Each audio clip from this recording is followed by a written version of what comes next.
Breeze and I are here at the farm today on Father's Day. And we call this the dam. Daddy and I built this dam about 50 years ago. And it always held back a little bit of water. It diverts the creek about 60 feet. And in about 100 feet, it joins right back in where it always flowed. It held back about 1% of the spring flow every year, and then just goes on. About 3 years ago, it started holding water. Daddy and I did this. This is one of the things he left me, was a strong work ethic. We came out here to make sure that this spillway would never move. We brought shovels and scraped off about 1 inch of dirt to 2 inches to 3 inches. Then we took wire brushes and screwdrivers until we got down to bedrock. And then we took a broom and swept it all off so that when we put the cement down, it would be hooked right to the basalt rock and stay. And so this is one of the things, part of the legacy of the farm that we have. About 3 years ago, it started holding water, but doesn't anymore. And it doesn't look like it's going to hold the water this year. I'm really glad for the legacy that we have here at the farm. Always been a little bit concerned that we might lose it. And it reminds me of verses from Judges chapter 2. It says, "The people served the Lord throughout the lifetime of Joshua and the elders who outlived him, and who had seen all the great things the Lord had done for Israel. Joshua, son of Nun, the servant of the Lord, died at the age of 110, and they buried him in the land of his inheritance at Timnath-Heres in the hill country of Ephraim, north of Mount Gaash. After that whole generation had been gathered to their fathers, another generation grew up who neither knew the Lord nor what he had done for Israel." My concern for the church, for Christianity, is that could happen again.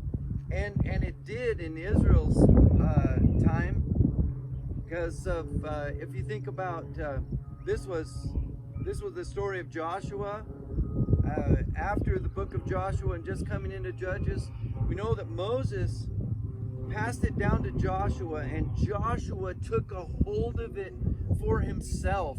It became his mission to bring the people towards God and the promised land. He took hold of it, and it needs to go from one generation to the next generation, and that generation has to take a hold of it, or we lose it. And my concern is that it could happen at any time. Joshua got it from Moses. He handed it to the elders, but the elders somehow slipped up in handing it to the next generation. It did happen again for Israel. David, if you think about it, David, the Bible tells us David was wholehearted for God. And how did it say? David had a heart after God. Solomon, it tells us and shows us that he was half-hearted. He wanted God and all the good things of God, and he even asked for wisdom at the right time when he could have asked for other things, but he went towards some of the things that God told him to stay away from. So he was basically half-hearted. And then his son Rehoboam really had no heart for God, and the kingdom became split. Much of the promised land was given to a whole nother family, and Rehoboam just let it all go. And the concern is that future generations will not hold the legacy. Challenge accepted, Dad. But seriously, Dad, I don't want to be part of a generation that lets this farm go. And I want to be someone who remembers to bring my kids back to these stones right here that my forefathers, my grandpa and my dad set, and remind them of what this really means for us, both figuratively and literally. Literally, my grandpa had in mind to provide a legacy for his family of having enough water for the cows. And he did that. And he left a legacy to our family that is this farm and is the cows behind us. But even greater is the legacy that's been left, passed down a lot through my grandma, to my dad, and now to us, of faith. And so I want to hang on to that legacy. And what my dad doesn't actually know is this is the place I would come. I've never told you this. When I was going through hard times. some of the worst times in my life, I was actually living here on the farm, and I would come out here in times when I really had to have it out with God and have a chat with him about my faith, and if I was going to continue to believe in this God, even though my life was looking a little bit rough and things were not turning out the way I thought. And I thought that I had kind of destroyed a legacy by things that had happened to me, and wondered if that legacy would continue. And I'd come out here and I would pick up these rocks and I'd throw them in the pond, and I'd have it out with God, and then I would sit down and read my Bible and pray. And this is where I heard from God that he loved me, that he cared about me. And I never really thought about it before, but it's interesting how I came back to these stones that my dad had set, just like in the Bible story Dad was talking about, where they set the stones so that they would remember what happened. And it talks about that in Joshua chapter 4, and it says, "And he said to the people of Israel, when your children ask their fathers in times to come, what do these stones mean? Then you shall let your children know. Israel passed over the Jordan on dry ground." And this is like, kind of for me, I want it to be a place where I take my kids and remind them of their faith of their grandfather, of the faith of their parents, and the faith that they need to pass forward, and keep remembering these stones. And my mom has been talking a lot this year about writing down your story for generations to come so that they will see it. And it's been important to her to share the story of what God has done for you. And my parents have done a great job of that with us. And I think of the verses when I think about my mom and my dad. Psalms 145:4, "One generation shall commend your works to another, and shall declare your mighty acts." And in Psalm 78:4 it says, "We will not hide them from their children, but tell them to the coming generation the glorious deeds of the Lord, and his might, and the wonders that he has done." Well, and I'm kind of, as Breeze was talking there, and in fact, it was really interesting that this morning I was listening to the Bible, and I'd already thought about this, but this morning I was listening to the story of Gideon. And in reality, Gideon did not have a legacy of faith left for him. In fact, his dad had an altar to Baal, and Gideon actually, that was what he used. He tore down that altar, took the wood from and everything from the altar, and when God called Gideon to start a new legacy and bring the people back to God, he took his father's altar to Baal and destroyed it, burned it, and made an offering to God, and started a whole new legacy. So if you do not have a legacy left for you, hey, start it now. Yep. You be the one. You be Gideon in the lives of your family, and for generations you could change things. Gideon did mighty work. In fact, it said the angel came to Gideon, and he was actually hiding in a wine press, treading out grain, and the angel came to him and said, "Mighty warrior." And Gideon says, "If I'm a mighty warrior, why am I hiding in this, treading out grain, so that the Midianites don't steal it from us?" And the angel convinced him that he was a mighty warrior, and through a few acts of God in the next few verses there, you find that God really convinced him that he could be the start of a new legacy. So start it now. Yeah, and what do you do if you feel like you've kind of messed up that legacy? You know, I went through a time in my life, like I said earlier, I'm not going to go into great detail, but where I thought I failed. And maybe some of that wasn't my fault, but either way, I felt like a failure. And I know there's people out there that think, I haven't been raising my kids. I didn't raise my kids to know the truth of God. I haven't been doing a good job. And so I say to you, start now. Like, it doesn't matter your past. God uses people all the time who were a total mess, had done complete wreckage of their life, and God turns it around and uses it. And I think of the story of Samson.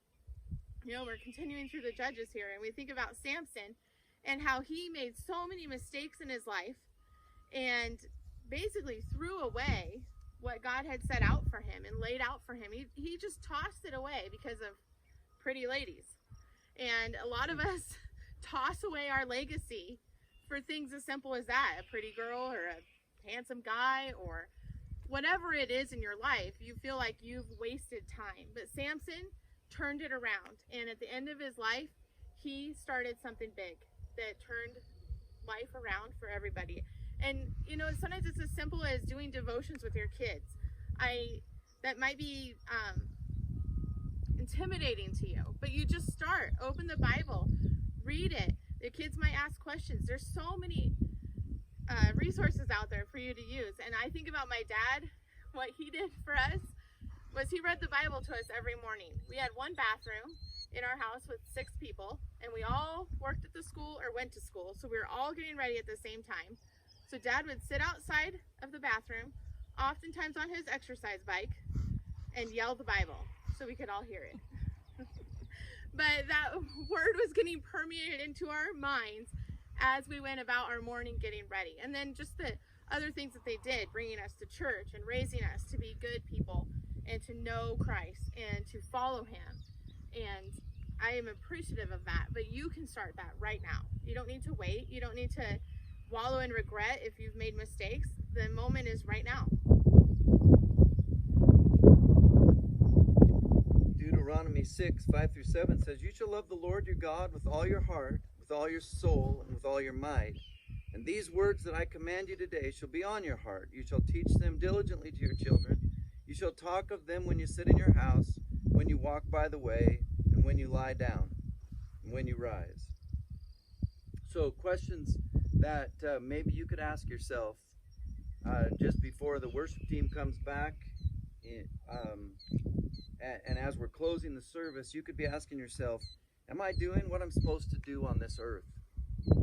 Remember, I quote to you that you were created in Christ Jesus to do good works that he has prepared in advance for you to do. I've been reminding you of that for weeks. And you should be asking yourself, am I doing what I'm supposed to be doing on this earth? And will you be able to say, I did what I was supposed to do? We need to honor our past, learn from our past, continue our legacy that's been left for us, or build one. In the next few moments, just contemplate those thoughts. Am I doing what I should be doing? Should I start a new legacy because one wasn't left for me? Should I be that person? Who am I today?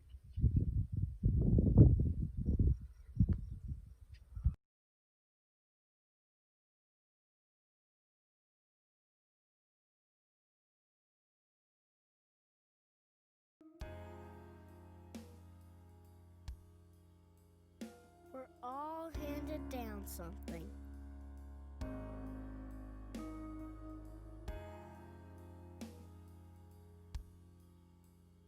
It's not like they started with these. They were handed down to them. And probably their daddies didn't know any better.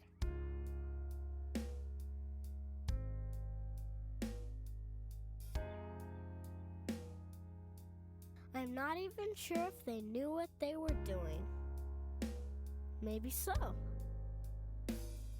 But maybe not. It's hard to tell.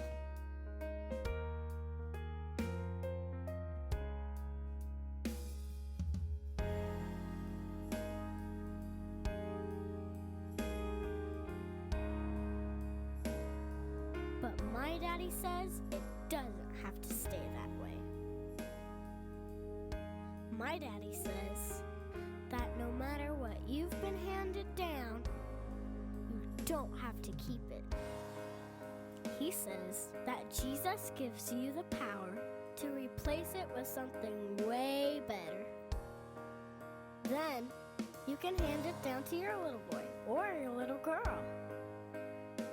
When daddies do this, it makes us very, very happy.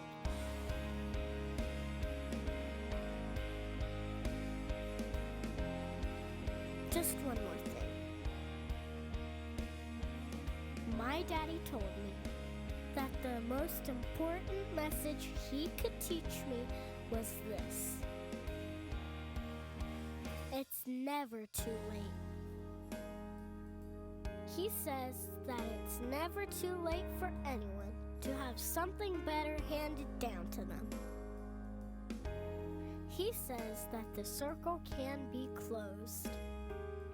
And he says that it can happen today.